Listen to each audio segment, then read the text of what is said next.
ہمارے باہر پاکستانی ہیں، میں ہمیشہ سمجھتا ہوں کہ یہ ہمارے ملک کا سب سے بڑا اثاثہ ہے، لیکن مجھے یہ کہنا پڑتا ہے کہ مجھے بڑے افسوس سے کہنا پڑتا ہے کہ آپ وہ جو واپس آنا چاہتے ہیں، جو پھنس گئے ہیں، وہ بڑی مشکلوں میں ہیں، اور مجھے اپنی لیبر کا احساس ہے، کیونکہ ان ملکوں کے اندر جدھر یہ مڈل ایسٹ میں ہمارا لیبر گیا ہوا ہے، ادھر اس لاک ڈاؤنز، وہاں لاک ڈاؤنز کی وجہ سے وہ بے روزگار ہو گئے ہیں اور وہ آنا چاہتے ہیں واپس۔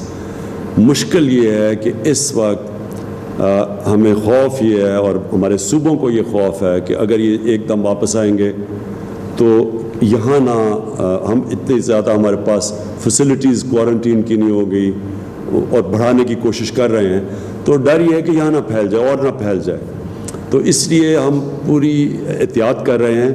لیکن میں آپ کو یقین دلاتا ہوں کہ ہمیں پورا احساس ہے، سارا وقت ہم یہی سوچ رہے ہوتے ہیں کہ ہم کیسے زیادہ اپنے پاکستانیوں کو واپس لے کے آئیں۔ تو موہت پلیز آپ اپڈیٹ کریں۔ پہلے تو میں شکریہ ادا کرنا چاہتا ہوں تمام جو باہر مقیم ہیں پاکستانی، کہ وہ ابھی بھی بہت صبر اور تحمل سے کام لے رہے ہیں اور واپس آنے کی ابھی بھی امید جو رکھتے ہیں۔ میں پہلے شروع آج کرنا چاہتا ہوں ہمارے جو زمینی بارڈرز ہیں اس سے۔ اس پہ بات ہوئی اس لیے میں واضح کر دوں کہ ہمارا جو افغانستان کا بارڈر ہے، طورخم اور چمن ہماری جو دو بڑی کراسنگز ہیں، وہ اب ہم نے کھول دی ہیں۔ مخصوص تعداد میں پاکستانی افغانستان سے واپس آنا شروع ہو گئے ہیں۔ ہفتے میں 2 دفعہ لگ بھگ 500 پاکستانی ہر دفعہ طورخم اور 300 کے قریب ہر دفعہ چمن سے واپس آئیں گے۔ چمن انشاءاللہ اس ہفتے سے شروع ہو جائے گا اور طورخم پہ یہ سلسلہ شروع ہو چکا ہے، بلکہ پہلے 1-2 جو ہمارے کھیپ ہیں لوگوں کے وہ آ بھی چکے ہیں۔ ہندوستان کا بارڈر جو ہے وہ ہمارا بند ہے، ہم وہاں سے کچھ پاکستانی واپس لانے میں کامیاب ہوئے ہیں۔ ہمارے وزارت خارجہ جو ہے وہ ریگولرلی ان سے ان ٹچ ہے، ہندوستان کے حکام سے، اور کوشش کر رہے ہیں کہ جو باقی لوگ وہاں گئے ہوئے تھے وہ بھی واپس آ جائیں، لیکن ہندوستان نے خود لاک ڈاؤن کیا ہوا ہے جیسے آپ جانتے ہیں، اور وہ ابھی تک اس کی اجازت نہیں دے رہے۔ تو وہ جیسے ہی وہ بھی ہماری ارینجمنٹ ہوگی تو وہ پاکستانی بھی انشاءاللہ ہم واپس لے آئیں گے۔ جہاں تک تعلق ہے ہمارے مسافر جنہوں نے جہاز پر آنا ہے، پہلے میں وضاحت کر دوں، ایک سوال اٹھا تھا کہ یہاں پہ جو لوگ رہ رہے ہیں دوسرے ممالک کے شہری، ان کو شاید باہر جانے کی اجازت نہیں ہے پاکستان سے۔ ایسی کوئی بات نہیں ہے، باہر جانے والوں کے لیے کوئی ممانعت نہیں ہے۔ پی آئی اے جو ہے وہ ریگولر فلائٹس اپنی لے جا رہا ہے جہاں بھی ان کی ڈیمانڈ ہے، اور بہت سے ملکوں نے اپنے جہاز بھیج کے اپنے شہری بھی پاکستان سے وہ واپس لے کے گئے، تو اس میں کبھی بھی ممانعت نہیں تھی۔ جہاں تک باہر سے آنے والے مسافروں کا تعلق ہے، آپ سے پچھلی دفعہ وعدہ کیا تھا کہ ہم 2000 مسافروں سے 6000 پہ لے جائیں گے اس کو اس ہفتے سے۔ اس ہفتے میں آپ کو بتا سکتا ہوں کہ 6000 مسافر پاکستان آئیں گے، اگلے ہفتے سے انشاءاللہ 7000 کے قریب مسافر آئیں گے۔ اور جیسے وزیر اعظم صاحب نے کہا، میں یہ واضح کر دوں کہ یہ جو پوری پالیسی ہے اس کا مقصد یہ ہے کہ جب آپ لوگ واپس آئیں تو آپ اگر گھر چلے جائیں اور خدا نخواستہ اگر یہ کرونا پازیٹیو ہوں آپ میں سے کچھ، تو آپ کے ہی عزیز و اقارب جو ہیں وہ سب سے خطرے میں ہوں گے۔ تو یہ آپ کی ہی پروٹیکشن کے لیے اور باقی پاکستانی جو ہیں مقیم ہیں ان کے لیے یہ ہم محدود تعداد میں لوگ لا رہے ہیں۔